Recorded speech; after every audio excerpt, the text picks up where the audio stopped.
आम आदमी पार्टी के एक एमएलए हैं, विधायक हैं अमानतुल्लाह खान। आप जानते हैं यही विधायक जी थे जो दिल्ली में जो आंदोलन हुआ सीए के विरुद्ध, उसकी शुरुआत इन्हीं के माध्यम से हुई थी।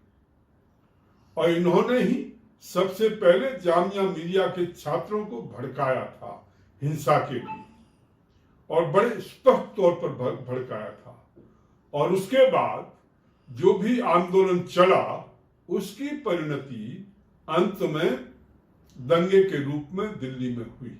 ये हम सभी जानते हैं। ये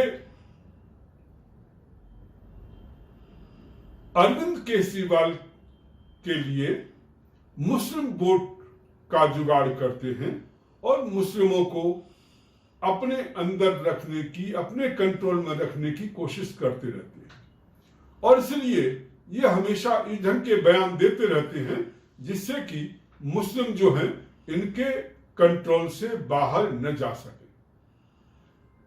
आज भी उन्होंने कुछ इसी ढंग का बयान दिया है।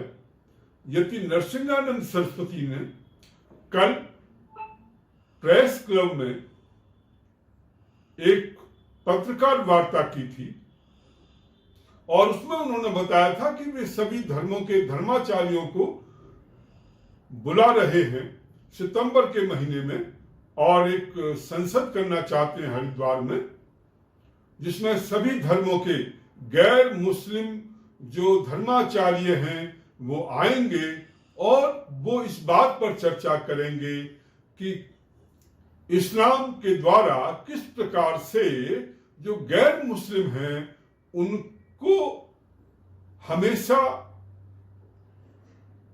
खतरा बना रहता है और हमेशा ही उनको टारगेट किया जाता है विभिन्न देशों में, तो किस प्रकार से उसका मुकाबला किया जाए। और उसी चर्चा को करते हुए उन्होंने मोहम्मद साहब के बारे में भी कुछ बातें की थी। हो सकता है जो बातें कही गई वो उनको नागवाज गुजरी हो, परंतु यति नरसिंहानंद सरस्वती जी का कहना था कि जो भी कुछ वे कह रहे हैं वो कुरान शरीफ और हदीस और जो इस्लाम के बड़े बड़े मौलाना हैं उनके आधार पर ही वो अपनी बात कह रहे हैं, और यदि वो गलत कह रहे हैं तो वे मौलाना या इस्लाम के स्कॉलर्स उनके साथ आकर इस विषय में शास्त्रार्थ कर सकते हैं, शास्त्र चर्चा कर सकते हैं, और यदि वो सिद्ध कर दें उन्होंने जो कहा है वो कुरान शरीफ के आधार पर नहीं है तो वो अपनी बात को वापस ले सकते हैं। परंतु अमानतुल्लाह खान के द्वारा जो कुछ कहा गया वो बड़ा अजीब था। उन्होंने इस विषय में बात नहीं की कि कुरान शरीफ में मोहम्मद साहब के बारे में क्या लिखा हुआ है। उन्होंने ये चर्चा नहीं की कि हदीसों में क्या वैसा लिखा हुआ है या नहीं जो कि यति नरसिंहानंद सरस्वती जी ने कहा था। वे केवल जैसा कि प्राय होता है इस्लाम में, और इस्लाम के जो भी मानने वाले हैं यदि कोई बात आती है तो वो चर्चा नहीं करते, उन विषयों पर बातचीत नहीं करते, वो केवल धमकियां और मारने काटने या दंगा करने की शुरुआत कर देते हैं। यही काम अमानतुल्लाह खान ने भी किया है। उन्होंने यति नरसिंहानंद की जुबान और गर्दन काटने की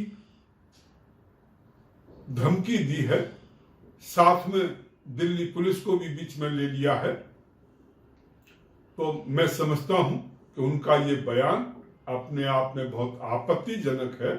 यदि नरसिंहानंद सरस्वती द्वारा जो भी कुछ कहा गया है, यदि वह हदीस और कुरान शरीफ के अनुकूल नहीं है तो वो इस बात पर उनसे चर्चा करें, विवाद करें और सबके सामने इस पर चर्चा हो कि कुरान शरीफ और हदीस के अनुसार मोहम्मद साहब का जीवन चरित्र या उनका अपना इतिहास किस ढंग का रहा है, वो न करके केवल और केवल धमकी देना, मारने की धमकी देना, खत्म करने की धमकी देना, ये बहुत पुरानी परंपरा है इस्लाम की, और उसी इस्लाम की परंपरा का उन्होंने निर्वहन किया है।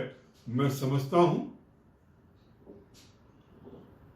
उन्हें, वे एमएलए हैं, उन्हें विधायक होने के नाते, एमएलए होने के नाते अपनी जिम्मेदारी का एहसास होना चाहिए।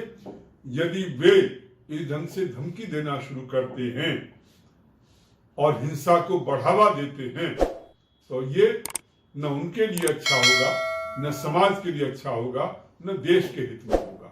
बहुत बहुत धन्यवाद।